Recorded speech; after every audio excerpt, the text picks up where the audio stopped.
Selimar cobre quase entre 80 e 90% de huisafval, que men sushi nang di kas doméstico. Anto o resto nang de 10-20% tá agora cobrir para uma companhia privada.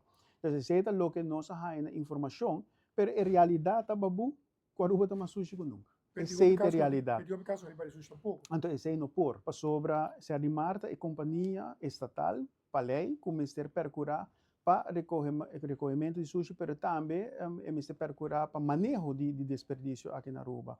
Então, de caso que nós estamos também com Selimar, a BIM, segundo a cifra que nós apresentamos, a BIM melhorar no estado financeiro, então, na ingresso, nós estamos mais placa dentro, so, nós bezig te cobrar, não conta paga adequadamente, não começar a iniciar uma procedura para não paga, mas em realidade está com é por chegar na sina leu que se gente não paga, não quita o bari e a pessoa não quer bari. Então onde também tira sushi, tira para trás de escura, ou de cura de gente, de monde, então pensei é um problema muito complexo e muito grande aqui na Aruba.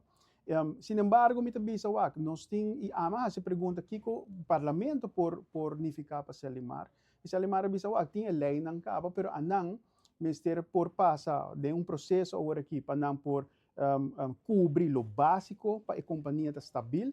Então, já não é hora não vai step mais leu para acaparar outro serviço não que não quer dar. Por exemplo, manejo de sushi mesmo. Agora aqui não tem que pagar um tempo em fee, não uma companhia privada, caminhando com a companhia privada e está usando o terreno de Aruba. Então, aba como uma companhia de estado de Aruba, tem que pagar uma companhia privada. Então, é coisa full bruxa, pero agora que as we speak, se a não ministério vai processar sushi, manejar sushi, por exemplo, na onda companhia privada que está operando, não tem a capacidade para fazer isso. Não quer, mas não tem personal, não tem presupuesto para fazer isso tampouco.